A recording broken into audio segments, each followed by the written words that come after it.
നമുക്ക് നമ്മുടെ പുസ്തകങ്ങളെ തുറക്കാം. നമ്മൾ ഇപ്പോൾ ലാസ്റ്റിൽ പാടി നിർത്തിയ ആ പാട്ടുമായിട്ട് ബന്ധപ്പെട്ട ഒരു ചിന്ത പങ്കുവയ്ക്കുവാൻ ഞാൻ കർത്താവ് ശരണപ്പെടുകയാണ്. ദൈവമായ കർത്താവ് നമ്മളെ സഹായിക്കട്ടെ. വളരെ മനോഹരമായൊരു വാക്യം വേദപുസ്തകത്തിലുണ്ട്, നമുക്ക് എല്ലാവർക്കും അറിയണം. അത് യഹോവയുടെ നാമം ബലമുള്ള ഗോപുരം, നീതിമാൻ അതിലേക്ക് ഓടിച്ചെന്ന് അഭയം പ്രാപിക്കും. എല്ലാവരും ആ വാക്യം എന്ന് പറഞ്ഞ് സദൃശവാക്യത്തിലൊരു വാക്യമാണ്, 18-ാം അധ്യായത്തിന്റെ 10-ാം വാക്യം. യഹോവയുടെ നാമം ബലമുള്ള ഗോപുരം, നീതിമാൻ അതിലേക്ക് ഓടിച്ചെന്ന് അഭയം പ്രാപിക്കും. ഇവിടെ പറഞ്ഞ് യഹോവയുടെ നാമം ബലമുള്ള ഗോപുരം, നീതിമാൻ അതിലേക്ക് ഓടിച്ചെന്ന് അഭയം പ്രാപിക്കും. പാടിയ പാട്ടതാണ്, എൽശദ്ദായി എന്നുള്ളൊരു വാക്കാണ്. ദൈവത്തിന്റെ നാമങ്ങൾ നമുക്ക് ഓടിച്ചെല്ലാനുള്ള അഭയകേന്ദ്രമാണ്. ദൈവം എന്താണോ അതാണ് ദൈവത്തിന്റെ നാമങ്ങൾ. ദൈവം എന്താണോ അതാണ് ദൈവത്തിന്റെ നാമം. ദൈവത്തിനെ നമുക്ക് വെളിപ്പെടുത്തപ്പെട്ട നാമങ്ങളിലൂടെ അവിടുന്ന് നമുക്ക് എന്താകണോ അതാകുകയാണ്. ദൈവം എലോഹിം എന്നൊരു വാക്ക് ഉൽപ്പത്തി പുസ്തകം 1-ാം അധ്യായത്തെ കാണുന്നുണ്ട്. ആദിയില് ദൈവം ആകാശവും ഭൂമിയും സൃഷ്ടിച്ചു. അത് എലോഹിം എന്നൊരു വാക്കാണ്, ഒരു ബഹുവചനമാണ്. ആ വാക്കുകളിൽ പിന്നെ നമുക്ക് പല വാക്കുകൾ കാണുന്നുണ്ട്, പല നാമങ്ങൾ. പേരിന് ഭയങ്കര അർത്ഥമാണ്. പേരെന്ന് പറയുന്ന ചെറിയൊരു കാര്യമല്ല. അതുകൊണ്ടാണ് പറയുക, വെറുതെ പേരിടരുത്. മക്കൾക്കൊക്കെ പേരിടുമ്പോൾ പ്രാർത്ഥിച്ചൊക്കെ വേണം ഇടാൻ. ആദ്യം അവർക്കൊരു കുഞ്ഞുണ്ടായി, അവരാ കുഞ്ഞിന് അനീഷ് എന്ന് പേരിട്ടു. രണ്ടാമതൊരു പെണ്ണിന് വേണ്ടി ആഗ്രഹിച്ചു, പക്ഷെ ഒരാണുണ്ടായി, അവരതിന് സുനീഷ് എന്ന് പേരിട്ടു. മൂന്നാമത് വീണ്ടും ഒരു പെൺകുട്ടിക്ക് വേണ്ടി ആഗ്രഹിച്ചു, പക്ഷെ ലഭിച്ചതൊരു ആൺകുച്ച. അവരാ കൊച്ചിന് പേരിട്ടു, തീർന്നു, നിർത്തി, ഫിനിഷ് എന്ന് പേരിട്ടു. അനീഷ്, സുനീഷ്, ഫിനിഷ്, ഇങ്ങനെയാണോ പേരിടണ്ടേ? അല്ല,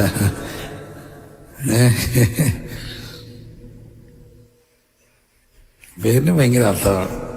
അതുകൊണ്ട് എപ്പോഴും പേരിടുമ്പം ശ്രദ്ധിച്ച് പ്രാർത്ഥിച്ച് ഒക്കെ വേണം പേരിടാൻ. അച്ഛൻ്റെ ആദ്യക്ഷരവും അമ്മയുടെ ആദ്യക്ഷരവും കൂടെ കൂട്ടിയൊന്നും പേരിടരുത്. വെറുതെ യൂട്യൂബിൽ കയറി പേരിടരുത്. കർത്താവോട് ചോദിക്കണം. അപ്പം കർത്താവ് നമുക്ക് വെളിപ്പെടുത്തി തരും. പറഞ്ഞ് നിർത്തിയ വാക്യം ഉൽപ്പത്തി പുസ്തകം 17-ാം അധ്യായമാണ്. ഉൽപ്പത്തി പുസ്തകം 17-ാം അധ്യായമാണ് ദേവദാസൻ പറഞ്ഞത്. അബ്രഹാമിന് 99 വയസ്സായപ്പോൾ യഹോവ അബ്രഹാമിന് പ്രത്യക്ഷനായി. അവനോട് പറഞ്ഞു, ഞാൻ സർവശക്തിയുള്ള ദൈവമാണ്. എൽശദ്ദായി, സർവശക്തനായ ദൈവം. ഉൽപ്പത്തി പുസ്തകം 11-ാം അധ്യായത്തിന്റെ അവസാനത്തെ വാക്യത്തില് ദൈവം അബ്രഹാമിനെ വിളിക്കുന്നുണ്ട്. അബ്രഹാം വരുന്നു, അപ്പം തേരഹുണ്ട്, എല്ലാവരും ഉണ്ട്. അങ്ങനെ വന്നിട്ട് ഹാരാനി വന്ന് പാർക്കുന്നു. അവിടെ വെച്ച് തേരഹ് മരിക്കുന്നു. ഉൽപ്പത്തി 11-ന്റെ അവസാനം. ഉൽപ്പത്തി പുസ്തകം 12-1 അബ്രഹാമിനോട് അരുളി ചെയ്തു, നീ പുറപ്പെടാൻ പറഞ്ഞു, ഞാൻ നിന്നെ കാണിപ്പായിരിക്കും ദേശത്തേക്ക് നീ പോകാൻ പറഞ്ഞു. അങ്ങനെ പോയി 75 വയസ്സ്. 4-ാം വാക്യം, ഹാരാനിൽ നിന്ന് പുറപ്പെടുമ്പോൾ അബ്രഹാമിന് 75 വയസ്സ്.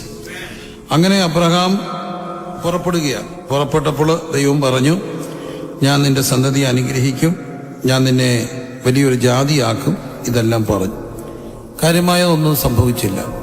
മുമ്പോട്ട് പോകുമ്പോൾ 13-ാം അധ്യായത്തിൽ തനിക്കുള്ളതെല്ലാം നഷ്ടപ്പെടുകയാണ്. ലോത്ത് തന്നെ പിരിയുന്നു, സ്വത്തെല്ലാം നഷ്ടപ്പെടും. അപ്പോൾ അബ്രഹാം ഒരു സ്റ്റാൻഡ് എടുത്തു, നീ ഇടത്തോട്ടെങ്കിൽ ഞാൻ വലത്തോട്ട്. നമ്മൾ തമ്മിൽ എന്തുണ്ടാകണ്ട, വഴക്കൊന്നും ഉണ്ടാകണ്ട. അത് വളരെ ഗൗരവമുള്ളൊരു വാക്കാണ്. 13-ാം അധ്യായം. 13-ാം അധ്യായത്തിൽ അബ്രഹാം ബഹും സമ്പന്നൻ, അവർക്കൊന്നിച്ച് പാർക്കാൻ ഒത്തില്ല.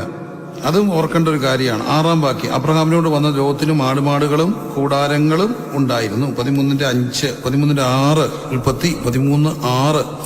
അവർ ഒന്നിച്ചു പാർപ്പാൻ തക്കവണ്ണം ദേശത്തിന് അവരെ വഹിച്ചുകൂടാൻ. അടുത്ത വാക്ക്, സമ്പത്ത് വളരെ ഉണ്ടാഞ്ഞത് കൊണ്ട് അവർക്ക് ഒന്നിച്ച് പാർപ്പാൻ കഴിഞ്ഞില്ല. ഈ മനുഷ്യന്റെ ഒരു പ്രശ്നമാണ്. ഈ മനുഷ്യരായ മനുഷ്യരുടെയൊക്കെ സത്യത്തിൽ ഒന്നിച്ചു പോകാനുള്ള തടസ്സം പലപ്പോഴും എന്താണ്? സമ്പത്ത്. വളരെ സത്യകാര്യ. സമ്പത്തുള്ളത് കൊണ്ട് എന്ത് ചെയ്യാൻ പാടില്ല, ഒക്കെ പാടായി, ഒന്നിച്ചു പോകാൻ പാടായി. തെറ്റിദ്ധരിക്കരുതേ, ചർച്ച് ഫണ്ടിൽ ഒത്തിരി കാശില്ലാതിരിക്കുന്നതാണ് എപ്പോഴും നല്ലത്. കാശൊന്നും ഇല്ലെങ്കിൽ മുട്ടയെന്ന് പ്രാർത്ഥിക്കും, കാശുണ്ടെങ്കിൽ എന്തോ ചെയ്യണമെന്ന് ആലോചിക്കും. അപ്പൊ കാശ് ഒന്നും പ്രശ്നമാണ്. ഇപ്പം എനിക്ക് ഡിവോഴ്സ് പറയുന്നത് ഇഷ്ടമില്ല. അത് നല്ലൊരു വാക്കല്ല. സത്യത്തിൽ ജീവിക്കുന്ന കാര്യം വേണം പറയാൻ. ഇവിടെ ആരും കാണുമെന്ന് എനിക്ക് തോന്നുന്നില്ല. ഒറ്റ വട്ടത്തിൽ 50 വർഷം ജീവിച്ചവരോടുണ്ടോ കുടുംബജീവിതം? ഇല്ല. 40 വർഷം ജീവിച്ചവരുണ്ടോ? ഇല്ല. എന്നാലും 35 കാണുമോ? 35 ഇല്ല. ഉണ്ടോ? ഇല്ല. 30 ആ കൈവക്ക്. 30 വർഷം ജീവിച്ചവരാ. പിള്ളേരെല്ലാം കണ്ടോണേ. 30 വർഷം ജീവിച്ചു. ചെറിയ കാര്യമല്ല. 30 വർഷം 25 വർഷം ജീവിച്ചവർ ഒന്ന് കൈവക്കാം. ഉണ്ട്. എൻ്റെ അച്ഛനൊക്കെ അമ്മച്ചനൊക്കെ 25 വർഷമായി. നിങ്ങളുടെ അമ്മായിയുടെ കൂടെ. അമ്മായി പാവ കേട്ടോ, നല്ല സ്ത്രീയാ. അമ്മാച്ചനെ കേട്ടുന്ന എന്നാലും 25 വർഷം ജീവിച്ചില്ലേ? 2 പിള്ളേരെ ആയില്ലേ? നിങ്ങളുടെ അമ്മായി നല്ല അമ്മായിയാ കേട്ടോ, പാവാ. എന്നാലും 25 വർഷം ജീവിച്ചില്ലേ? 1/4 നൂറ്റാണ്ട്. 20 വർഷം ജീവിച്ചിരുന്ന് കൈവക്കി. ഓക്കെ, ദൈവം അനുഗ്രഹിക്കട്ടെ. 15 വർഷം ദൈവം അനുഗ്രഹിക്കട്ടെ. ദൈവം അനുഗ്രഹിക്കട്ടെ. 10 വർഷം ചെറുപ്പക്കാരൻ. എടാ കുട്ടാ, ഞെട്ടിച്ച് കളഞ്ഞല്ലോടാ നീ. അവന് 10 വയസ്സായെന്നാണ്. ദൈവം അവനെ അനുഗ്രഹിക്കട്ടെ. ഓക്കെ. എന്നാലും ഒരു കാര്യം സത്യം, 10 വയസ്സായിരിക്കും. അവൻ്റെ അപ്പനും അമ്മയും അപ്പം 10 വർഷം ജീവിച്ചത് കൊണ്ടാണ്. അതാണ് അവൻ പറഞ്ഞത്. ഏതായാലും ഒന്നിച്ച് ജീവിച്ചില്ലേ? ഓക്കെ. അപ്പം കർത്താവിൻ്റെ കൃപയിൽ ഇത്രയൊക്കെ ജീവിക്കാൻ ദൈവം സഹായിച്ചത് ചെറിയ കാര്യമാണോ? അല്ല. പക്ഷെ ഇന്ന് എന്നെ തെറ്റിദ്ധരിക്കല്ലേ, സത്യസന്ധമായിട്ടൊരു കാര്യം പറയും. പലപ്പോഴും ഞാനത് പറയാൻ നിന്നല്ല, ഡിവോഴ്സുകൾ ഉണ്ടാകാനുള്ള മെയിൻ കാരണം എന്താ? മെയിൻ കാരണം സമ്പത്ത്. പണ്ട് നമ്മുടെ അച്ചായൻ, പപ്പ, ഡാഡി ജോലിയായിരുന്നു. ഒരു മെജോറിറ്റിയുടെയും അമ്മയായിരുന്നു. ആര്? അമ്മ ബ്രെഡ് വിന്നറായിരുന്നോ? ഹൗസ് വൈഫായിരുന്നു? Housewife. What is your mother എന്ന് ചോദിക്കുമ്പോൾ my mother is a housewife എന്ന് എഴുതിയിട്ടുള്ളവരുണ്ടേ? ഒന്ന് കൈവക്കാവും. My mother is a housewife. വല്ല കുഴപ്പമുണ്ടായിരുന്നോ? ഒന്നുമില്ലായിരുന്നു. ഇടയ്ക്കിടയ്ക്ക് അച്ഛൻ ഗമ അടിക്കും. നിനക്ക് എൻ്റെ കുറവാടി, ഞാൻ നിനക്ക് ചിലവിന് തരുന്നല്ലേ. അപ്പം പുള്ളി പോകത്തേക്ക് മുറുമുറുക്കും. ചിലവിന് മാത്രം തന്നാ വയ്യല്ലോ എന്നൊക്കെ ചോദിച്ചാൽ പോലും വലിയ പ്രശ്നമൊന്നുമില്ല. അതൊക്കെ പോയില്ലേ? പ്രശ്നങ്ങൾ തുടങ്ങിയത് എപ്പോഴാണ്? 2 പേരും എന്ത് ചെയ്യാൻ തുടങ്ങി? ഏൺ ചെയ്യാൻ തുടങ്ങി. 2 പേരും ഏൺ ചെയ്യാൻ തുടങ്ങിയപ്പോൾ പ്രശ്നം തുടങ്ങി. ഞാൻ ഒത്തിരി പഠിക്കാൻ ശ്രമിച്ചു. നിങ്ങൾക്ക് എവിടെങ്കിലും അറിവുണ്ടേ പറയണം. അച്ഛൻ 8ാം ക്ലാസ്, ചേച്ചിക്ക് 7ാം ക്ലാസ്. 2 പേരും തോറ്റു കൂലിപ്പണി ചെയ്യുക. ഡിവോഴ്സായ കഥ എവിടെങ്കിലും കേട്ടോ? മക്കളെ, അവർ ഡിവോഴ്സ് ആകാൻ വേണ്ടി ഇടയ്ക്ക് വഴക്കൊക്കെ ഉണ്ടായി. അപ്പോൾ വക്കീലെടുത്ത് എന്നും പറഞ്ഞു, ഫസ്റ്റ് ഗഡു 25,000 രൂപ. അവിടെ അവളങ്ങ് വിളങ്ങി വീട്ടിൽ പോയി. 25,000 രൂപ എടുത്ത് കിട്ടാൻ. അവള് വിളങ്ങി വീട്ടിൽ ചെന്നപ്പോൾ ഇതിനിടയ്ക്ക് കുറച്ചാൾ നിന്നപ്പോൾ അവിടെ ആങ്ങളുടെ ഭാര്യയുമായിട്ട് നാത്തൂനുമായിട്ട് വഴക്കുണ്ടായപ്പോൾ അവള് പറഞ്ഞു, നിന്ന വെള്ളത്തെക്കാട്ടി നല്ലത് എൻ്റെ കെട്ടിയോൻ്റെ കഞ്ഞിവെള്ളം അടി, ഞാൻ പോവാന്ന് പറഞ്ഞു. അയാൾ അവനെ വിളിച്ചു. എന്നെ വന്ന് കൊണ്ടുവന്നുണ്ടോ ചോദിച്ചു. അവൻ പറഞ്ഞു, തന്നെ പോയത്, തന്നെ വരാൻ പറഞ്ഞു. നീ പോയതല്ല, ഞാൻ വിട്ടതല്ലല്ലോ. അവസാനം ഏതായാലും അങ്ങ് പോയി. അവനറിയാം ഇനി അവൾ പോകല്ലേ. അവനെന്ത് ചെയ്തു? അന്ന് തന്നെ ഗർഭിണിയായി. ഇപ്പൊ അവള് പോത്തില്ല. ആരെ ഓർത്താ? പിള്ളേരുടെ അച്ചായം വേണ്ടേ? പോയില്ല. അങ്ങനെ ഇതിനിടയ്ക്ക് 2-3 പിള്ളേരായി. പലവട്ടം പോകാനൊക്കെ ആലോചിച്ചില്ല. ഇതുവരെ എന്ത് ചെയ്തില്ല? പോയില്ല. പോകാൻ ആലോചിക്കുമ്പോഴെല്ലാം ഓരോ കൊച്ചുകൂടുണ്ടായി. ഇനിയിപ്പോൾ ഈ കൊച്ചുങ്ങളെ കളഞ്ഞിട്ട് എങ്ങനെ പോകുന്നത്? ചുരുക്കത്തിൽ എന്തോ നടന്നില്ല, പോക്ക് നടന്നില്ല. പക്ഷെ പലപ്പോഴും നടക്കുന്ന ഈ പണത്തിൻ്റെ പേരിലുള്ള വഴക്ക്. ഞാൻ ഈ കഥ പറയും, പക്ഷെ കഥകളെല്ലാം പിടികിട്ടാതെ പറയത്തുള്ളൂ. ഇംഗ്ലണ്ടിൽ നടന്നത് ഉഗാണ്ടയിൽ നടന്നതായിട്ട് പറയും, ജർമ്മനി നടന്നത് അയർലൻഡിൽ നടന്നതായിട്ട് പറയും. ഏതായാലും ഞാനൊരു സ്ഥലത്ത് പോയപ്പോൾ അത് ഇച്ചിരി തണുപ്പുള്ള ഒരു സ്ഥലമാണ്. തണുപ്പുള്ള ഒത്തിരി സ്ഥലമുണ്ടല്ലോ, തണുപ്പുള്ള സ്ഥലത്ത് ചെന്നു. അപ്പോൾ എന്നെ എൻ്റെ ഒരു കസിനാണ് കൊണ്ടുപോവുക.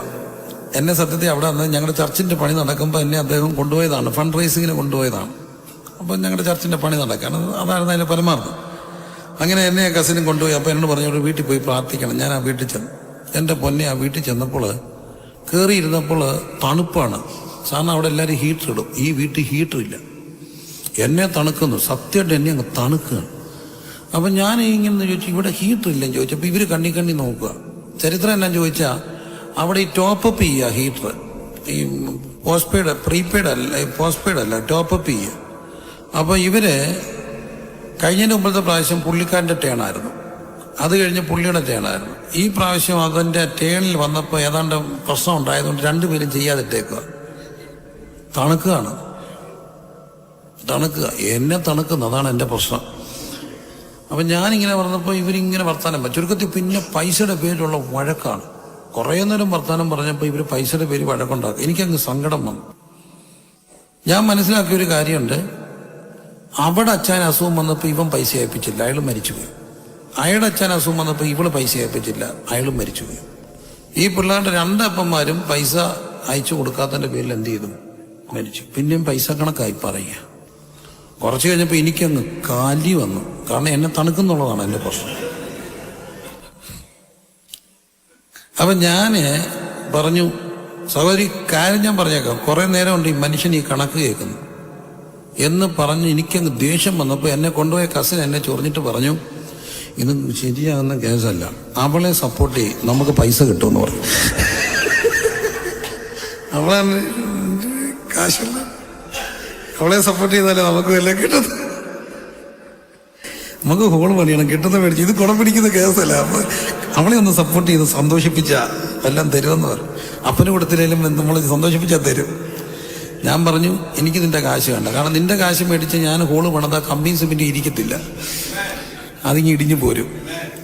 ദൈവീതമല്ലാത്ത പൈസ പാടില്ല, എനിക്കിന്റെ പൈസ വേണ്ട. പക്ഷെ നിന്നോട് തമ്പുരാൻ ചോദിച്ചില്ലെങ്കിൽ ഞാനിങ്ങ് പോന്നു. അവരോട് പറഞ്ഞ് പ്രാർത്ഥിക്കാൻ പറഞ്ഞു. ഞാൻ പറഞ്ഞു ഞാൻ പ്രാർത്ഥിക്കത്തില്ല, കാരണം ഈ മുത്തുകൊണ്ട് എവിടെയിടാൻ ഒക്കത്തില്ല. ഞാൻ പ്രാർത്ഥിക്കാതെ പോന്നു. ഞാൻ ആ പോകുന്നതിന് മുമ്പ് അവിടെ നിന്നൊരു കാഴ്ച കേട്ടു, ഒരു സംഭവം കേട്ടു. രണ്ടുപേരും കൂടെ വഴക്കുണ്ടാക്കി. മൂത്തപ്പം വിദേശത്താ, അടുത്ത സായിപ്പ് പോലീസിനെ വിളിച്ചു. പോലീസ് വന്നു, പിടിച്ചു. അവനെ ഡിപ്പോർട്ട് ചെയ്തു. ഡിപ്പെൻഡന്റ് വിസയ ഡിപ്പോർട്ട് ചെയ്തു. പിള്ളേരെ പാകിസ്ഥാനികൾ കൊണ്ടുപോയി വളർത്താൻ കൊടുത്തു, സോഷ്യൽ സർവീസുകാർ. ഇന്ന് ഞാൻ പിന്നെ അറിഞ്ഞിടത്തോളം പിള്ളേരെ വെങ്ങാണ്ടും അവളെങ്ങാണ്ടും അവനെങ്ങാണ്ടും. പൈസ എന്തുകൊണ്ട് പ്രേമം? എന്ത് പൈസയാ? പൈസ ഉള്ളിടത്ത് പലയിടത്തും സമാധാനം കാണുന്നില്ലെങ്കിലും പൈസ ഇല്ലാത്ത എത്രയോ പേരെ ഉള്ളത് കുടിച്ചിട്ട് കെട്ടിപ്പിടിച്ച് കിടന്ന് ഉറങ്ങുന്നുണ്ട്. പൈസ കൂടുമ്പോഴല്ലേ പലപ്പോഴും പ്രശ്നം ഉണ്ടാകുന്നത്. ഒന്നിച്ച് പാർപ്പാൻ കഴിയാതിരിക്കുക. അടുത്തിടയ്ക്ക് എന്നോടൊരു സഹോദരൻ ദയനീയമായിട്ട് പറഞ്ഞാണ്, പാസ്റ്ററെ സങ്കടം കൊണ്ട് പറഞ്ഞ, എനിക്ക് പാസ്റ്റർ ഒരു കട്ടിൽ പണിത് തരണം, ചെറിയൊരു കട്ടിൽ. ഞാൻ ചതന്നെ കല്യാണം കഴിച്ചപ്പോൾ ഒന്നുമില്ലായിരുന്നു പാസ്റ്ററെ. ഒരു സിംഗിൾ കോട്ട് 2.5 അടി കഷ്ടിച്ചുള്ളൊരു കട്ടിലല്ല ഞാനും അവളും കൂടെ കിടന്നേ. അപ്പോൾ ഒരു ഗുണമുണ്ടായിരുന്നു പാസ്റ്ററെ. തിരിയുമ്പം മറിയുമ്പം താഴെ പോകുന്നതുകൊണ്ട് ഇവളെന്നെ കെട്ടി അള്ളിപ്പിടിച്ച് കിടക്കുമായിരുന്നു. കാരണം ഈ ഉരുണ്ട അതെവിടെ പോകും, താഴെ പോകും. അതുകൊണ്ട് ഇവളെന്നെ അള്ളിപ്പിടിച്ച് കിടക്കാൻ. ഇപ്പം പാസ്റ്ററെ കാശൊക്കെ ആയി. 6 വലിയ കട്ടിലും തെറിക്കുന്ന മെത്തയും ഒക്കെ ആയി. അവൾ അങ്ങേ അറ്റത്തും ഞാൻ ഇങ്ങേ അറ്റത്തുമായി, നടുക്ക് തലയണയുമായി. അതുകൊണ്ട് എനിക്കൊരു 2 അടി കട്ടിലും മേടിച്ച് കേട്ടു. പൈസ കൂടിയപ്പോൾ എന്തോ കൂടി, അകലങ്ങൾ കൂടി. അതുകൊണ്ട് ദൈവത്തോട് എന്നും പ്രാർത്ഥിക്കണം, ഒരു കാരണവശാലും തമ്പുരാൻ തന്ന നന്മ വഴക്കിന് കാരണമാകരുത്. എന്നും ദൈവസന്നിധിയിൽ ഒന്നുണ്ടോ അത് വെച്ച് സ്തോത്രം ചെയ്യാൻ കഴിയണം. ഇവിടെ ലോത്തിനും അബ്രഹാമിനും പറ്റിയൊരു കാര്യം അതാണ്. പക്ഷെ അബ്രഹാം അവൻ നല്ലൊരു സ്റ്റാൻഡ് എടുത്തു, നീ ഇടത്തോട്ടെങ്കിൽ ഞാൻ വലത്തോട്ടം. നമുക്ക് തമ്മിൽ എന്ത് വേണ്ട?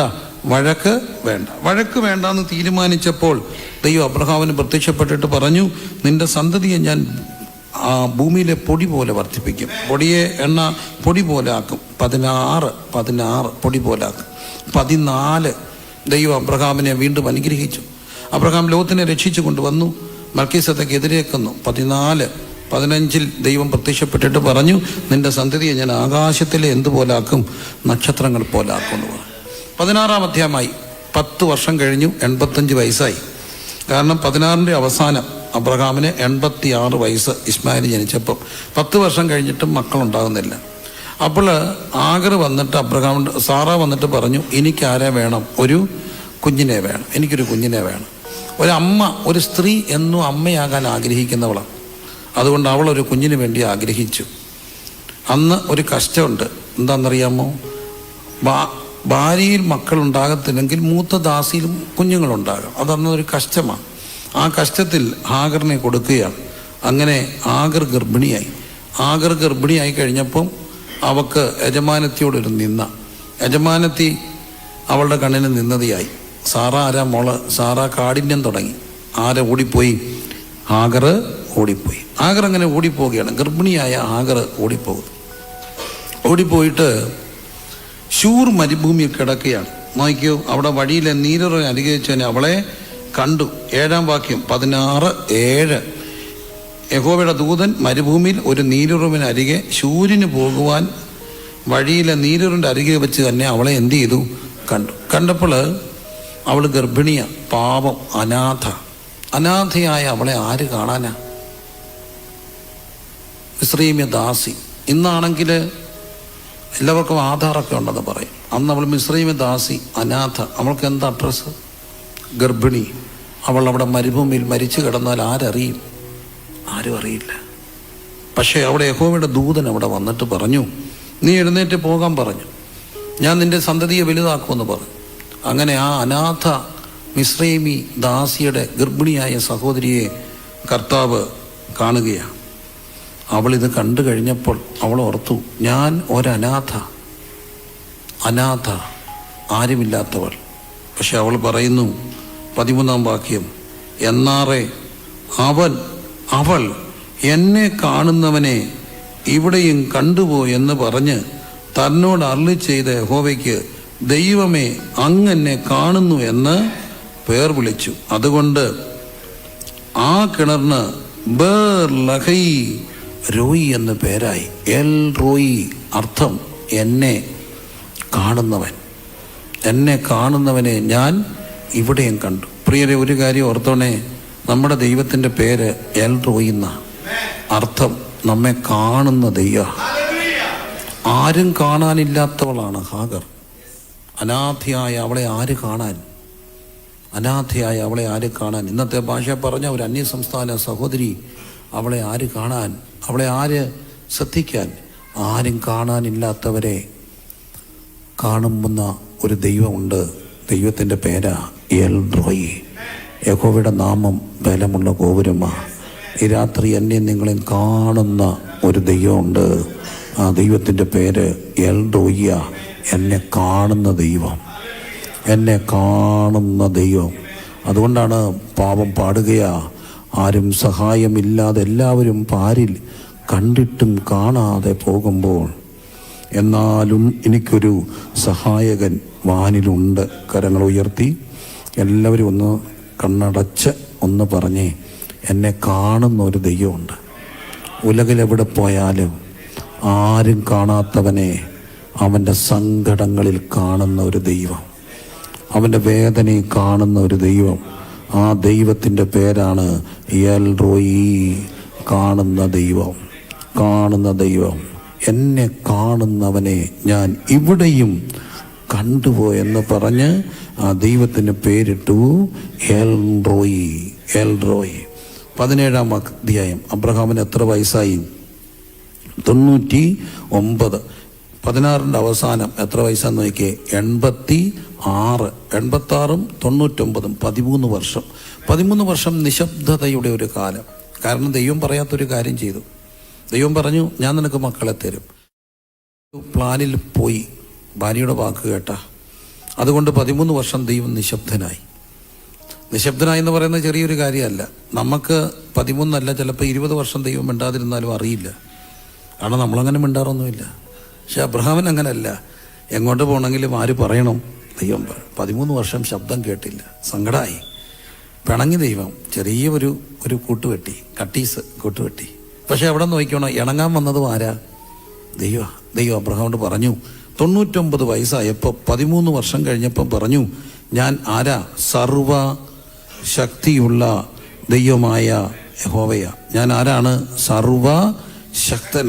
എന്താണ് അതിൻ്റെ വാക്കിൻ്റെ അർത്ഥം? നിന്നോട് ഞാൻ 12-ാം അധ്യായത്തിലും 13-ാം അധ്യായത്തിലും 15-ാമത് അധ്യായത്തിലും പറഞ്ഞൊരു വാഗ്ദത്തമുണ്ട്, ഞാൻ നിനക്ക് മക്കളെ തരുമെന്ന്.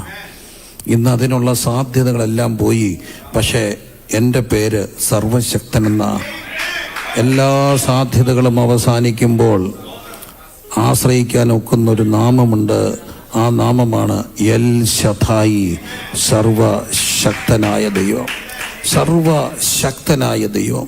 അബ്രഹാമിന് ദൈവം വെളിപ്പെട്ടിട്ട് പറഞ്ഞു, ഞാൻ സർവശക്തനായ ദൈവമാണ്. 17-ാം അധ്യായത്തിൽ അബ്രഹാമിന് 99 വയസ്സായപ്പോൾ ദൈവം പ്രത്യക്ഷപ്പെട്ടിട്ട് പറഞ്ഞു, ഞാൻ ആരാ? സർവശക്തനാണ്. പിന്നെ ആ അറിവ് തലമുറകൾ കൈമാറിയ ഒരു അറിവായി മാറിയെന്ന് കാണാൻ കഴിയും. സർവശക്തനായ ദൈവം. കാലം മുമ്പോട്ട് പോകുകയാണ്. അബ്രഹാം, ഇസാക്ക്, യാക്കോബ്. ഇസാക്കിന് 2 മക്കളുണ്ടാകും, ഏശാവും യാക്കോബും. ഏശാവും യാക്കോബും ഉണ്ടായിട്ട് സിബിളിംഗ് റിവൽറി എന്ന് പറയുന്ന ഒരു സംഭവമുണ്ട്. അത് മിക്ക വീട്ടിലുമുണ്ട് അല്ലേ? അച്ഛൻ അല്ലേലും എനിക്കറിയായിരുന്നു, അവളോടായിരുന്നു എപ്പോഴും ഇഷ്ടം. ഞാൻ എന്നാ പറഞ്ഞാലും എനിക്കൊന്നും ചെയ്തു തരത്തില്ല, എന്തോ ചെയ്താലും അവളെ ഒന്നും പറയത്തില്ല. എന്നോടായിരുന്നു ചെല്ല പറയും ഇളവനോടായിരുന്നു ഇഷ്ടം, മൂത്തവനോടായിരുന്നു. ചെല്ല പറയും മൂത്തവനോടായിരുന്നു, ഇളവനോടല്ല. സിബിളിംഗ് റിവൽറി തുടങ്ങിയത് എവിടാണെന്നറിയാമോ? കായിനും ഹാബേലും കൊണ്ട് തുടങ്ങിയതാ. പിന്നത്തേതിൽ അത് വഴക്ക് മൂർദ്ധിച്ച ഒരാളുണ്ട്, ഏശാവും യാക്കോബും. അങ്ങനെ ഏശാവും യാക്കോബും തമ്മിലുള്ള സിബിളിംഗ് റിവൽറി. യാക്കോബ് ഓടിപ്പോയിട്ട് അവസാനം ഇങ്ങനെ ഓടി ഉൽപ്പത്തി പുസ്തകം 48 അധ്യായത്തിലേക്ക് വരുമ്പോൾ ലാസ്റ്റ് വചനങ്ങളിലേക്ക് വരികയാണ്. അധ്യായം ഒരു ചരിത്രം അവസാനിച്ച് ജോസഫിന്റെ ചരിത്രത്തിലൂടെ പോവുകയാണ്. പിതാക്കന്മാരുടെ ചരിത്രങ്ങൾ അവസാനിക്കുകയാണ്. ഉൽപ്പത്തി പുസ്തകം 48 ഈ അപ്പന് കണ്ണ് കാണാതായി. അവിടെയുണ്ട്, യോസഫിന് തൻ്റെ അപ്പൻ ദീനമായി കിടക്കുന്നു എന്ന് വർത്തമാനം വന്നു. അവൻ മനശ്ശെ എബ്രോവിനെ കൂട്ടിക്കൊണ്ട് അവിടെ ചെല്ലുകയാണ്. അതിന് 10-ാമത്തെ വാക്യത്തിൽ കാണുന്നുണ്ട്, ഇസ്രായേലിന്റെ കണ്ണ് എന്തായി? മഹിയാതായി. ഇനിയും മറ്റൊരു അപ്പനുണ്ടായിരുന്നു, ഇസ്ഹാക്കിന്റെ കണ്ണ് കാണാൻ വയ്യാതിരുന്നപ്പോഴാണ് ഏശാവിനോട് പറയുന്നത്, നീ പോയിട്ട് എന്ത് കൊണ്ടുവരണം? ഇറച്ചി കൊണ്ടുവരാൻ പറയും. ഇവിടെ യാക്കോബിന്റെ കണ്ണ് കാണാതായപ്പോൾ ഒരു ഭയങ്കര സംഭവം. കണ്ണ് കാണാതായെങ്കിലും മറവിയില്ല, ഡിമെൻഷ്യ ഇല്ല. അതുകൊണ്ടാണ് ഓർക്കുകയാണ്, മറവിയില്ല. യാക്കോബ് മക്കളുമായിട്ട് വന്നു എന്ന് കേട്ടു. 2-ാം വാക്യം, നിന്റെ മകൻ ജോസഫ് ഇതാ വരുന്നു എന്ന് യാക്കോബിനെ അറിയിച്ചു.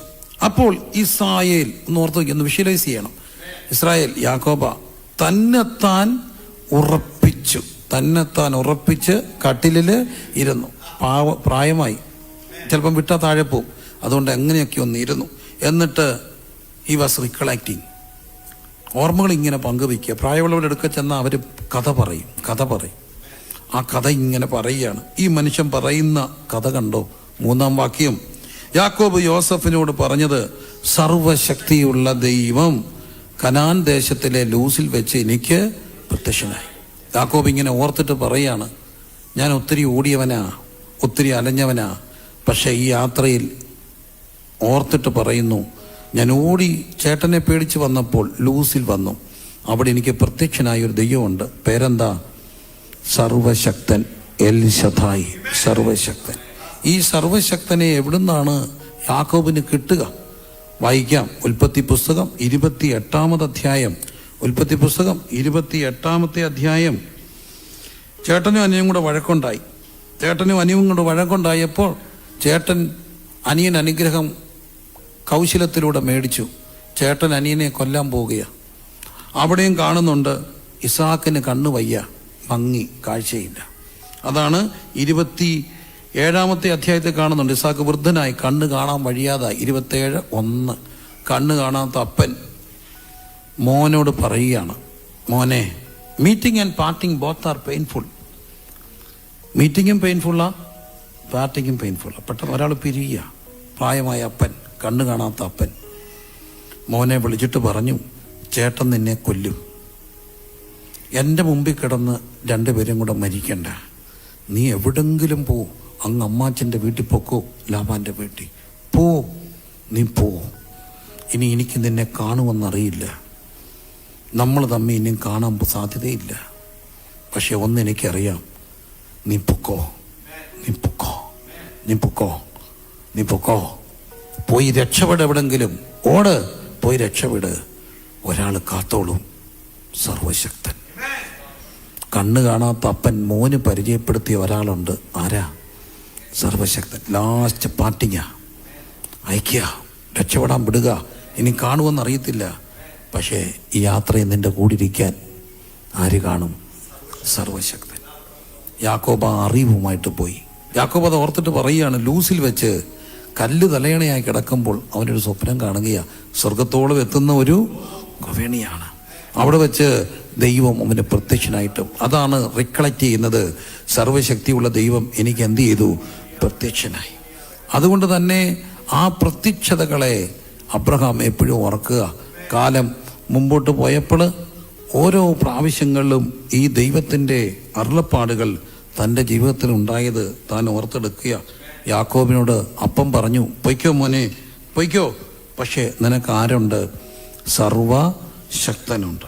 വായിക്കാം ഉൽപ്പത്തി പുസ്തകം 35-ാം അധ്യായത്തിൻ്റെ 11-ാം വാക്യം. യാക്കോബിൻ്റെ യാത്രയിൽ ദൈവം പിന്നെയും പ്രത്യക്ഷപ്പെട്ടു.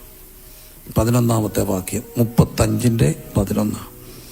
ദൈവം പിന്നെ അവനോട്, ഞാൻ സർവശക്തിയുള്ള ദൈവം, എൽ ശദ്ദായി. 35:11, ഞാൻ സർവശക്തിയുള്ള ദൈവം. അടുത്തത്, നീ സന്താന പുഷ്ടിയുള്ളവനായി പെരുകും, ഒരു ജാതിയും ജാതികളുടെ കൂട്ടവും നിന്നിൽ നിന്ന് ഉത്ഭവിക്കും. ജാതി. അടുത്ത വാക്യം, രാജാക്കന്മാരും നിന്റെ കടിപ്രദേശത്തു നിന്ന് പുറപ്പെടും. King shall come from your own body. രാജാക്കന്മാർ വരും. യാക്കോബിന് മക്കളൊക്കെ ലഭിക്കുന്ന 29-ാം അധ്യായത്തിലുണ്ട്. രൂബേൻ, ശിമിയോൻ, ലേവി, യഹൂദ. പിന്നെ ഇങ്ങനെ മക്കൾ, റാഹേൽ, രണ്ടുപേരിലും മക്കളൊക്കെ ഉണ്ടാകും. പക്ഷേ താൻ ഏറെ സ്നേഹിച്ച 2 ഭാര്യമാരിൽ ഒരാളുണ്ട്. ആരാ? റാഹേല. റാഹേല് മരിക്കുന്നതിന് തൊട്ടു മുമ്പാണ് ദൈവം പ്രത്യക്ഷപ്പെട്ട് പറഞ്ഞു, ഞാൻ സർവശക്തിയുള്ള ദൈവം. ദൈവത്തിൻ്റെ ഒരു പ്രത്യേകതയുണ്ട്. വലിയ പ്രതിസന്ധികളിൽ നമ്മളെ അകപ്പെടുന്നതിന് മുമ്പ് വചനമയച്ച് ബലപ്പെടുത്തും. വചനമയച്ച് ബലപ്പെടുത്തും.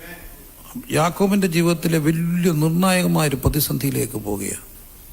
പ്രതിസന്ധിയിലേക്ക് പോകുമ്പോൾ ദൈവം യാക്കോബിന് പ്രത്യക്ഷപ്പെട്ടിട്ട് പറഞ്ഞു, ഞാൻ സർവശക്തിയുള്ള ദൈവം. രാജാക്കന്മാർ നിന്റെ കടിപ്രദേശത്ത് പുറപ്പെടും.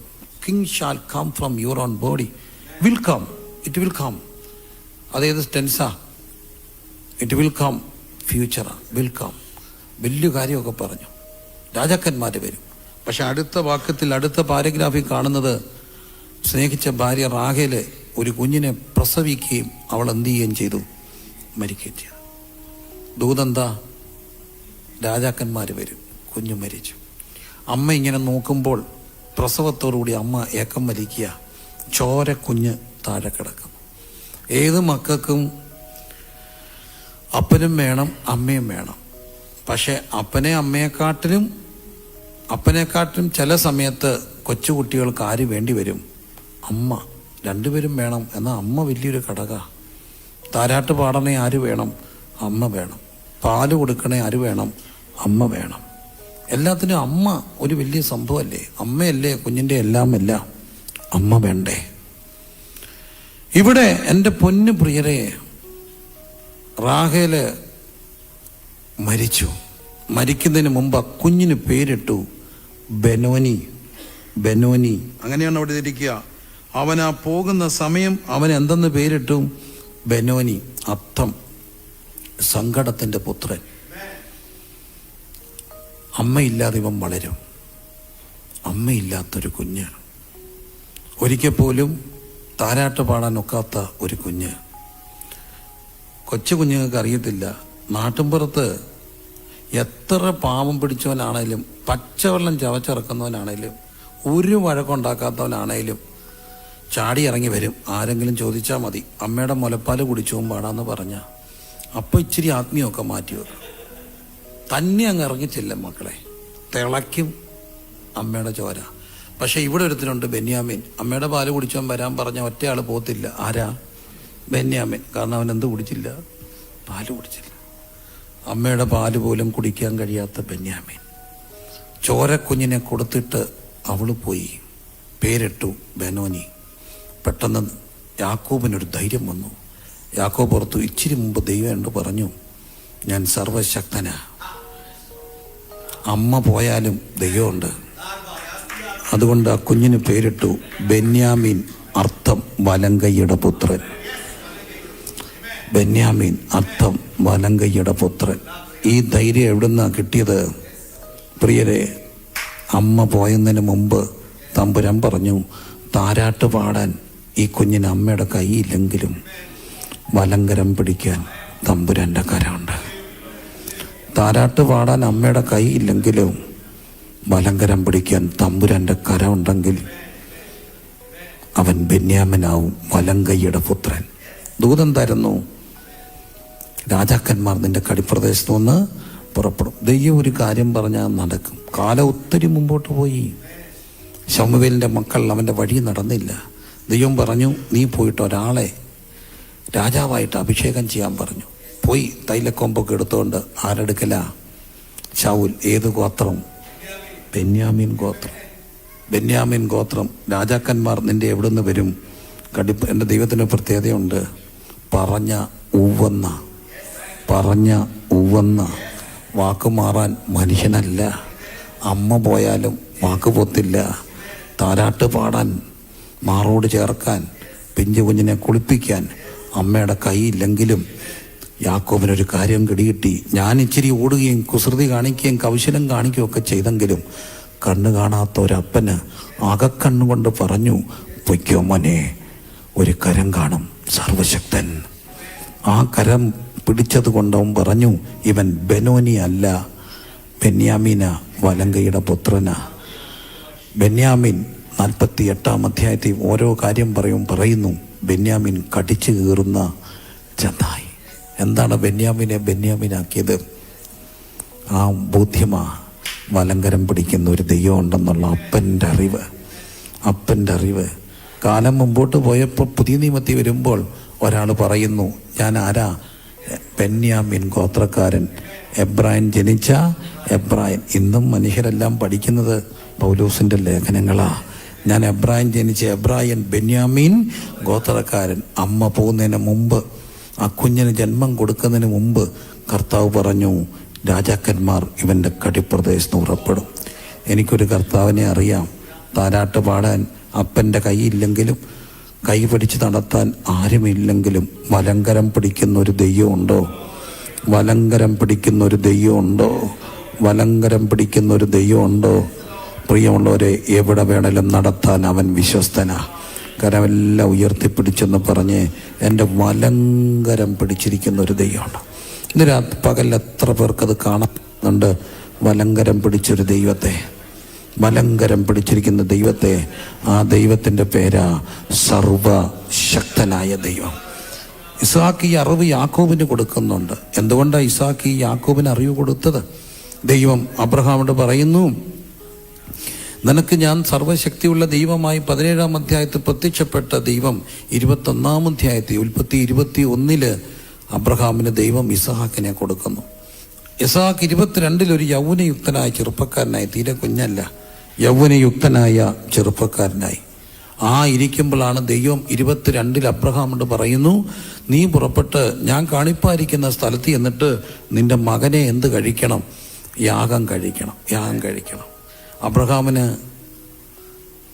ചോദിക്കാൻ ആരുമില്ല, തമ്പുരാൻ്റെ പറഞ്ഞ കേൾക്കുക എന്നുള്ളത്. അബ്രഹാം ഇസ്ഹാക്കിനെയും കൊണ്ട് യാഗം കഴിക്കാൻ പോയി. അവിടെ ചെന്നപ്പം മലയുടെ മുകളിലേക്ക് കയറിപ്പോവുക. എൻ്റെ മനസ്സിൽ സങ്കടം അതൊന്നുമല്ല. ഈ അബ്രഹാം യാഗം കഴിക്കാൻ പോയപ്പോൾ എന്തെങ്കിലും ചിന്ത കാണുമോ? ഈ മോനെ കിട്ടുമെന്ന്? ഇല്ല. യാഗം കഴിക്കാന്ന് പറഞ്ഞാൽ എന്താ? യാഗം കഴിക്കാൻ. പ്രശ്നം അവിടെ ഒന്നും അല്ല. ആറ്റുനോറ്റിരുന്നൊരു കൊച്ച. ഈ കുഞ്ഞിനെ അമ്മ ഇങ്ങനെ പ്രാർത്ഥിച്ച് കിട്ടിയ ഒരു കുഞ്ഞ, വയസ്സാങ്കാലത്ത് കിട്ടിയതാ. ഈ കുഞ്ഞില്ലാതെ എങ്ങനെ അബ്രഹാം തിരിച്ചു വരും? എങ്ങാണ് ഈ കുഞ്ഞ് പോയാ, ഈ കുഞ്ഞില്ലാതെ എങ്ങനെ വീട്ടിൽ വന്ന് കയറും? വീട്ടിൽ വന്ന് കയറിയ സാറായുടെ പ്രതികരണം എന്തായിരിക്കും? കൊങ്ങായിക്ക് പിടിച്ച് ഞെക്കത്തില്ലേ, പറ എൻ്റെ കൊച്ചന്തിയെ, യാഗം കഴിച്ചു, എന്തോ ചെയ്യും? സമ്മതിക്കും? അമ്മയ്ക്ക് ഭ്രാന്ത് പിടിക്കില്ലേ? രാജൻ കൊലക്കേസിനെ കുറിച്ച് ഞാൻ വായിച്ചിട്ടുണ്ട്. രാജൻ കൊലക്കേസ് പണ്ടത്തെ അടിയന്തരാവസ്ഥ കാലത്ത് ഉരുട്ടിക്കൊന്നൊരു കുഞ്ഞ്. വായിച്ചിട്ടുള്ള ഒരു സംഭവത്തിൽ ഇപ്പോഴും എൻ്റെ മനസ്സിൽ കിടപ്പുണ്ട്. കാലം കുറേ പോയിട്ടും രാജൻ്റെ അമ്മ ആ പ്രായമുള്ള പിള്ളേരെ കാണുമ്പോൾ അപ്പനെ പിടിച്ച് കുലുക്കും. അവൻ്റെ പ്രായത്തിലുള്ള എല്ലാവരും കെട്ടി. ഇവിടെ ഒരു മനുഷ്യന് ഒരു ബോധമില്ലായിരിക്കുക, ചെറുക്കനെ കെട്ടിക്കണ്ടേ? അമ്മയ്ക്ക് വിശ്വസിക്കാൻ വയ്യ, മോൻ മരിച്ചു പോയെന്ന്. ഈ സാറായുടെ അടുത്ത് അബ്രഹാം എങ്ങനെ തിരിച്ചു വരും? പക്ഷേ ഈ പാപത്തിന് അതൊന്നും ചിന്തിക്കാൻ നേരെയില്ല. ദൈവം പറഞ്ഞല്ലേ. അവിടെ ചെന്നു, പിടിച്ചു കിടത്തി, കത്തിയെടുത്തത് കുത്താനാ. അപ്പം തമ്പുരാൻ്റെ ഒരു വിളി, അബ്രാമേ അബ്രാമേ, ബാലിൻ്റെ മേൽ കൈവക്ക. 2 വിളിയ, അബ്രാമേ അബ്രാമേ. അത് ഇച്ചിരി പേടിപ്പിക്കുന്ന ഒരു വിളിയാണ്. നമ്മളിങ്ങനെ റോഡിൽ ഒരിടത്തോട്ട് പോവുക, കുഞ്ഞ് കൈവിട്ടു, ഒരു വണ്ടി വരുന്നു, വളരെ പൊളൈറ്റായിട്ട് മോനെ എന്ന് വിളിക്കോ? മോനെ you have to be careful എന്ന് പറയോ? ഇല്ല. നമ്മളെത്ര വലിയ പുള്ളിയാണേലും അറബി ദേശമാണെങ്കിലും കൊള്ളാം, ഒറ്റ കൊച്ചെന്ന് പറഞ്ഞുകൊണ്ട് കൊച്ചിനെ ഞെട്ടിക്കും, നാട്ടുകാരൻ ഞെട്ടിക്കും, എല്ലാവരും ഞെട്ടിക്കും. അമ്മാതല്ലേ? അമ്മാതാ. പക്ഷെ അബ്രഹാം കത്തിയെടുത്തപ്പോൾ സ്വർഗം പേടിച്ചു പോയി. സ്വർഗം ഒറ്റ വിളി, അബ്രമേ. രണ്ടാ. അബ്രഹാം കത്തിയെടുത്തത് എന്ത് ചെയ്യാനാ? കൊല്ലാനാ. ഈ കത്തിയെടുത്ത് കഴുത്തെ കുത്താനായിട്ട് എത്ര സെക്കൻഡ് എടുക്കും? Split of second. അല്ലാതെ ആഞ്ഞും ആലോചിച്ചു ഒന്നും അല്ല. ഇങ്ങനെയാണെങ്കിൽ മുറിയത്തില്ല, ഒറ്റ കുത്ത. പക്ഷെ എൻ്റെ കർത്താവിൻ്റെ പ്രത്യേകതയുണ്ട്, കഴുത്തിനും കത്തിക്കും ഇടയിൽ ഒരത്ഭുതം നടക്കും. കഴുത്തിനും കത്തിക്കും ഇടയ്ക്കൊരു വിളി, കഴുത്തിനും കത്തിക്കും ഇടയ്ക്ക്. പാലിൻ്റെ മേൽ എന്ത് ചെയ്യരുത്? ശബ്ദം കേട്ട് നോക്കിയപ്പോൾ കണ്ടു, കൊമ്പ് കാട്ടിക്കുരുങ്ങി ഒരു ആട്ടുകൊറ്റൻ കിടക്കുന്നു. ആ സ്ഥലത്തിന് പേരിട്ടു യഹോവ ഈരെ, കരുതുന്ന ദൈവ. കഴുത്തിനും കത്തിക്കും ഇടയ്ക്ക് അത്ഭുതം ചെയ്യുന്ന ഒരു ദൈവത്തെ കണ്ടിട്ടുള്ളവര് അന്ന് കര ഉയർത്തി സ്തുതിച്ച്, കരങ്ങളെല്ലാം ഉയർത്തിപ്പിടിച്ച്. എത്ര മിനിറ്റ് ഉണ്ട്? എത്ര സെക്കൻഡ് ഉണ്ട്? There will be only split of seconds. എൻ്റെ ദൈവം കഴുത്തിനും കത്തിക്കും ഇടയ്ക്ക് ഒരു അത്ഭുതം ചെയ്യും. കഴുത്തിനും കത്തിക്കും ഇടയ്ക്ക്. ആ ദൈവത്തിൻ്റെ പേരെന്താ? യഹോവ ഇരേ. യഹോവയുടെ നാമം ബലമുള്ള ഗോപുരം. നീതിമാൻ അതിലേക്ക് എന്ത് ചെയ്യും? ഓടിച്ചെന്ന് അഭയം പ്രാപിക്കും. കഴുത്തിനും കത്തിക്കും ഇടയ്ക്ക് എന്തൊരു സെക്കൻഡ് ഉണ്ട്? യഹോവ ഇരേ. കാലം മുമ്പോട്ട് പോകുകയാ. യോസഫും കൂട്ടരും മിസ്രൈമിൽ പോകുന്നു, അവിടെ അടിമകളാകുന്നു, തിരിച്ചു വരുന്നു, ശൂർ മരുഭൂമിയിൽ കൂടെ പോവുകയാണ്. അവിടെ എത്തി. ഉൽപ്പത്തി പുസ്തകം 15, പുറപ്പാട് പുസ്തകം 15-ാം അധ്യായം. അവിടെ എത്തിയപ്പോൾ ഒരു സ്ഥലത്തെത്തി. ആ വെള്ളം കയ്പായിരുന്നു, മാറയായിരുന്നു. എന്തോ ചെയ്യണം അറിയില്ല. വല്ലാതെ സങ്കടപ്പെട്ടു. 10-30 ലക്ഷം ജനമാ. ഈ ജനത്തിന് വെള്ളം കുടിക്കണ്ടേ? അവരെ മരുഭൂമി കൂടെ 3 ദിവസമായിട്ട് കറങ്ങുക. എവിടാ? ശൂർ മരുഭൂമിയിലാ. അവർ ശൂർ മരുഭൂമി ചെന്ന് 3 ദിവസം വെള്ളം കിട്ടാതെ അലഞ്ഞു. പുറപ്പാട് പുസ്തകം 15:22 ശൂർ മരുഭൂമിയില. ഇതിനൊരു കാരണമുണ്ട് കേട്ടോ. നമ്മൾ വായിച്ച ഉൽപ്പത്തി 16 ഗർഭിണിയായ ആഗറിനെ സാറ കാഠിന്യം കൊണ്ട് ഓടിച്ചത് ഏത് മരുഭൂമിയില? ശൂർ മരുഭൂമിയിൽ. ഒരു പെണ്ണിനെ ശൂർ മരുഭൂമി ഇറക്കി വിട്ടത് കൊണ്ട് കൊച്ചുമക്കൾ 30 ലക്ഷം 3 ദിവസം ഇതുവഴി നടന്നു. ശൂർ അളക്കുന്ന അളവിൽ എന്ത് ചെയ്യപ്പെടും? അളക്കപ്പെടും. അളക്കുന്ന അളവിൽ അളക്കപ്പെടും. ശൂർ മരുഭൂമി വന്നു. 3 ദിവസം വെള്ളം കിട്ടാതെ നടന്നു. അവസാനം അവർ വല്ലാതെ ഭാരപ്പെട്ടപ്പം തമ്പുരാൻ പറഞ്ഞു, ഒരു കമ്പ് കാണിച്ചു കൊടുത്തിട്ട് പറഞ്ഞു, ആ കമ്പ് വെട്ടിയിടാൻ പറഞ്ഞു. വെട്ടിയിട്ടപ്പോൾ ആ വെള്ളം എന്തായി? മധുരമായി. അവൻ ആ സ്ഥലത്തിന് പേരിട്ടു യഹോവ റാഫ, എന്നെ സൗഖ്യമാക്കുന്ന ദൈവം. എല്ലാവരും പറഞ്ഞേ, ഈ ദൈവത്തിൻ്റെ പേര് യഹോവ റാഫ, സൗഖ്യമാക്കുന്ന ദൈവം. കഴുത്തിനും കത്തിക്കും ഇടയ്ക്ക് അത്ഭുതം ചെയ്യുന്ന ദൈവത്തിൻ്റെ പേരെന്താ?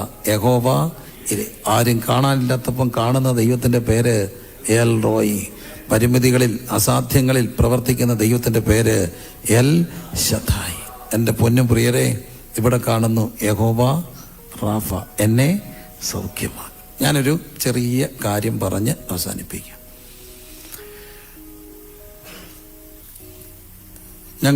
ഞാൻ നിൽക്കുന്ന ന്യൂ ഇന്ത്യ ദൈവസഭ എന്ന പ്രസ്ഥാനത്തിലാണ്. ആ പ്രസ്ഥാനത്തിൽ വളരെ വർഷങ്ങളായിട്ട്, എൻ്റെ ഓർമ്മ വെച്ച നാൾ മുതൽ, ഒരു നല്ല കാലം മുതൽ കൺവെൻഷനെല്ലാം ഫുഡ് കൊടുക്കുന്നത് ഞങ്ങളായിരുന്നു. അവിടെ പോയി നിന്ന് അധ്വാനിച്ച് എല്ലാ കാര്യങ്ങളും ചെയ്യുന്നത് എൻ്റെ അപ്പായായിരുന്നു. അങ്ങനെ വർഷങ്ങൾ ഞങ്ങളുടെ ചർച്ചയിൽ നിന്നാണ് സാധനങ്ങളെല്ലാം ആയിട്ട് വലിയ ആഘോഷമാണ്. വർഷത്തിൽ ഒരിക്കൽ നമുക്ക് വലിയ സന്തോഷം. എല്ലാവരും കൂടെ പോയി അവിടെ ഇന്ന് കൺവെൻഷനെല്ലാം വെച്ച് ഫുഡെല്ലാം വെച്ച് ഒരു ഭയവും ആരവാരവും ബഹളവും ഒരു സന്തോഷമാണ്. 2017 അപ്പം മരിച്ചു. അപ്പം മരിച്ചപ്പോൾ എന്നോട് പറഞ്ഞു, നീ അത് ചെയ്യണം. ശരി, എനിക്കും സന്തോഷമായി. കാരണം എൻ്റെ അപ്പം ചെയ്തുകൊണ്ടിരുന്ന കാര്യമല്ലേ.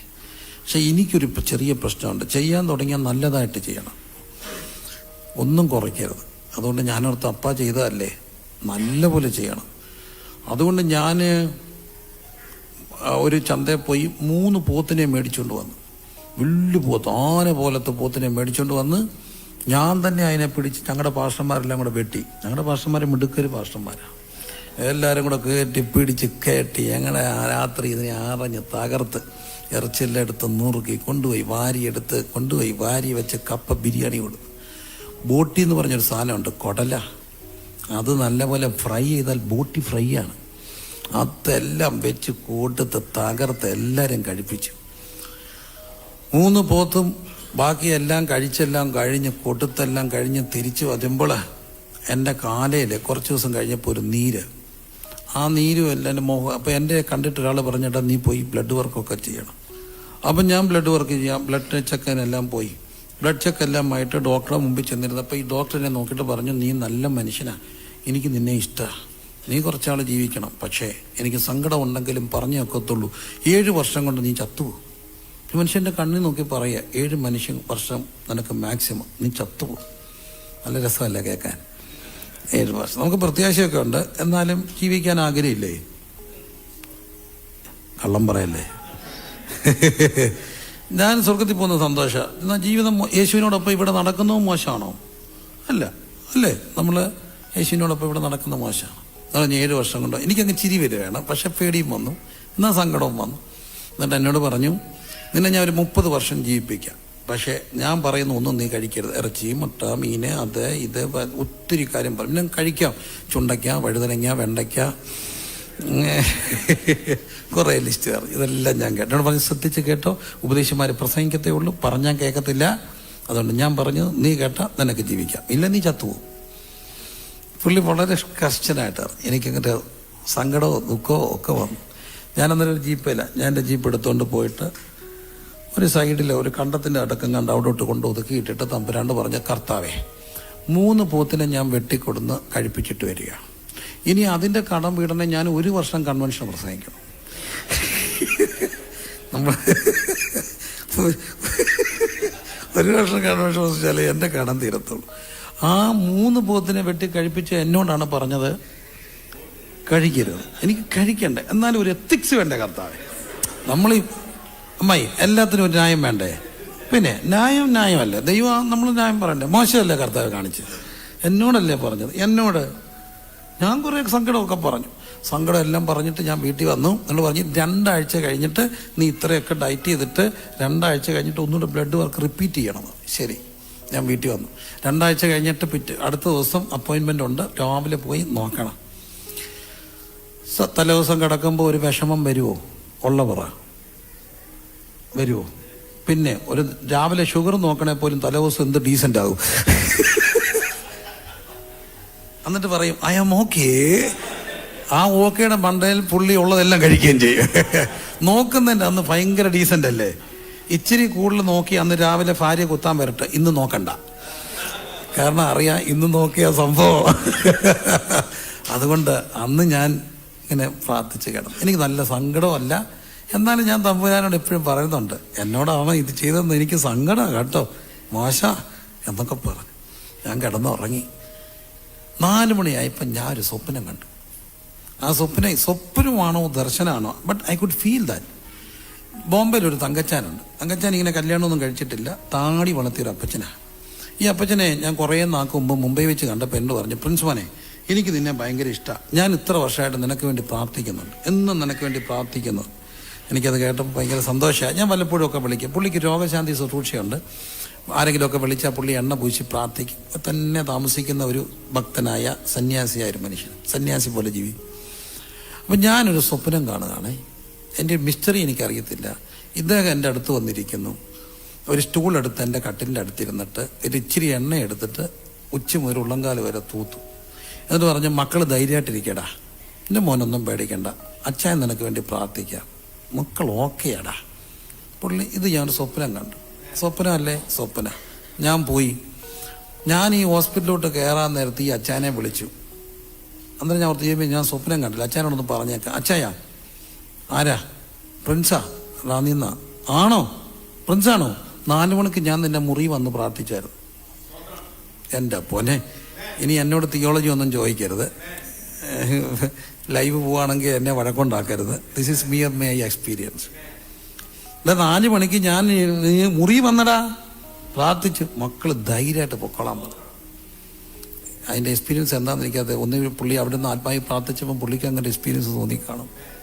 ഏതായാലും പുള്ളി പ്രാർത്ഥിച്ചപ്പം പുള്ളിയുടെ രൂപത്തിൽ ദൂതം വന്നാണോ എന്ന് എനിക്കറിയില്ല.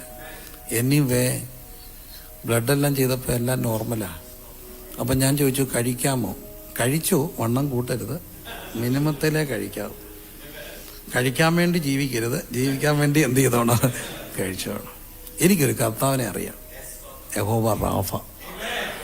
അവൻ നിന്നെ എന്ത് ചെയ്യും? സൗഖ്യമാക്കും. അപ്പം കണ്ണടച്ച് എല്ലാവരും ഒന്ന് പറഞ്ഞേ, യഹോവയുടെ നാമം 3-4 പേര് പറഞ്ഞു. 1 എൽ റോയ്, എന്നെ കാണും ദൈവം. 2 എൽ ശദായി, അമ്മ പോയപ്പോഴും കരം പിടിച്ചൊരു ദൈവം. താരാട്ട് പാട്ടാൻ അമ്മയില്ലെങ്കിലും മാറോട് ചേർക്കാൻ അമ്മയുടെ കരയില്ലെങ്കിലും വലങ്കരം പിടിക്കുന്ന ഒരു കരമുണ്ട്, എൽ ശദായി. വാക്ക് പറഞ്ഞാൽ മാറത്തില്ല. രാജാക്കന്മാർ വരും എന്ന് പറഞ്ഞാൽ രാജാക്കന്മാർ വരും. ബെന്യാമീൻ ഗോത്രത്തിൽ. 3 കഴുത്തിനും കത്തിക്കും ഇടയിൽ അത്ഭുതം ചെയ്യുന്നൊരു ദൈവമുണ്ട്, പേര് യഹോവ ഈരെ. 4 എന്നെ സൗഖ്യമാക്കുന്നൊരു ദൈവമുണ്ട്, പേര് യഹോവ റാഫ, എന്നെ സൗഖ്യമാക്കും. ഈ ദൈവം എൻ്റെ ദൈവം. പക്ഷേ പുതിയ നിയമത്തിൽ വരുമ്പോൾ ഇതിനെല്ലാം കൂടെ ഒരു പേരുണ്ട്. ഈ ദൈവം എൻ്റെ അബ്ബായ. ഈ ദൈവം എൻ്റെ അബ്ബായ. ഈ ദൈവം എൻ്റെ അബ്ബായ. ഈ ദൈവം എൻ്റെ അബ്ബായ. ഞങ്ങളുടെ റാന്നി ചർച്ചിൽ വരുന്നൊരു സഹോദരനുണ്ട്, കെനിയക്കാരനാ, ഫെലിക്സ് എന്നാണ് പേര്. ഈ കെനിയൻ സഹോദരന് നാട്ടിൽ പഠിക്കാൻ വന്നാണ്. ഞങ്ങൾ തമ്മിൽ സുഹൃത്തുക്കളായി. ശക്തനായൊരു സുവിശേഷകനാണ്, ഭയങ്കര പവർഫുള്ളാണ് പുള്ളിയുടെ മെസ്സേജ്. ചെറുപ്പക്കാരൻ. ഇപ്പോൾ പുള്ളി മാരീഡായി, 2 കുട്ടികളാകുന്നു. ഒരു വട്ടം പുള്ളിക്ക് ഞാൻ പുള്ളിയുടെ പ്രസംഗങ്ങൾ ഭയങ്കര എഫക്റ്റീവാണ്. ഞാനാണ് പലപ്പോഴും പുള്ളിക്ക് പരിഭാഷപ്പെടുത്തത്. കേട്ടിരിക്കാൻ രസമാണ്. മണിക്കൂറുകൾ നിൽക്കും, മണിക്കൂറുകൾ പ്രാർത്ഥിക്കും. അതുകൊണ്ട് എല്ലാവർക്കും വലിയ ആദരവാണ്. പുള്ളി പ്രസംഗിക്കുന്നു, ഞാൻ പരിഭാഷപ്പെടുത്തും. പുള്ളി പ്രസംഗത്തിനിടയ്ക്ക് പറഞ്ഞു, എന്നോട് നിങ്ങൾ ഭയങ്കര റെസ്പെക്റ്റാണ്, പക്ഷേ എൻ്റെ ചരിത്രം അറിഞ്ഞാൽ അതുണ്ടാവുമെന്ന് എനിക്കറിയത്തില്ല. കാരണം എനിക്ക് എൻ്റെ അപ്പൻ ആരാന്നറിയാതെ ജനിച്ചതാണ്. എൻ്റെ അപ്പൻ എനിക്ക് ആരാന്നറിയില്ല. അമ്മയ്ക്ക് ആരോ എന്നെ സമ്മാനിച്ചു. അതുകൊണ്ട് തന്നെ അപ്പൻ ആരെന്നറിയാതെ ഞാൻ വളർന്നു. അപ്പനല്ലാത്ത എനിക്ക് സ്കൂളിൽ കൊണ്ടാക്കാൻ ആരുമില്ല, ഫീസ് അടയ്ക്കാൻ ആരുമില്ല, ഉടുപ്പ് മേടിച്ചു തരാൻ ആരുമില്ല. അമ്മ ഒത്തിരി കഷ്ടപ്പെടുത്ത വളർത്തി. പക്ഷെ 9th പഠിക്കുമ്പം യേശുവിനെ കണ്ടു. അന്ന് താൻ്റെ തീരുമാനിച്ചു, ഇനി അമ്മയെ കഷ്ടപ്പെടുത്തില്ല, ഒരു കാര്യം അമ്മയോട് ചോദിക്കില്ല, എല്ലാം കർത്താവിനോട് ചോദിക്കും. അങ്ങനെ താൻ പഠിച്ചു, വലുതായി, ഇന്ത്യയിൽ വന്നു, മാസ്റ്റേഴ്സ് എടുത്തു. ശക്തനായൊരു സുവിശേഷകനാണ്. അദ്ദേഹം സാക്ഷ്യം തുടരുകയാണ്. അടുത്തിടയ്ക്ക് അദ്ദേഹം നല്ല ചെറുപ്പക്കാരനായി, ആരോഗ്യവാനായി. സ്വന്തം അപ്പനെ കണ്ടു. ജന്മം കൊടുത്തിട്ട് തിരിഞ്ഞു നോക്കാത്ത അപ്പനെ കണ്ടു.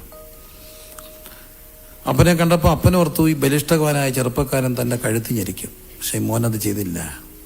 മോൻ അപ്പനെ വിളിച്ചുകൊണ്ട് നല്ല ഹോട്ടലിൽ കൊണ്ടുപോയി നിറച്ച് ബൊഫേ മേടിച്ചു കൊടുത്തു, ഏറ്റവും ടേസ്റ്റി ഫുഡ്. അപ്പനെ ഇരുത്തി കഴിപ്പിച്ചു.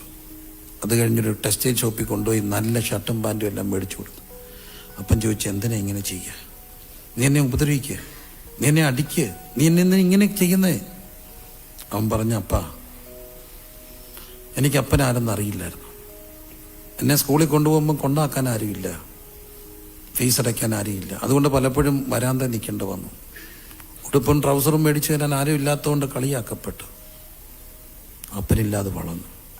പക്ഷെ എനിക്ക് അപ്പനോട് സ്നേഹമുള്ളൂ. കാരണം അപ്പൻ നിഷേധിക്കപ്പെട്ട മുഴുവൻ സ്നേഹം തന്നൊരപ്പൻ എനിക്കുണ്ട്.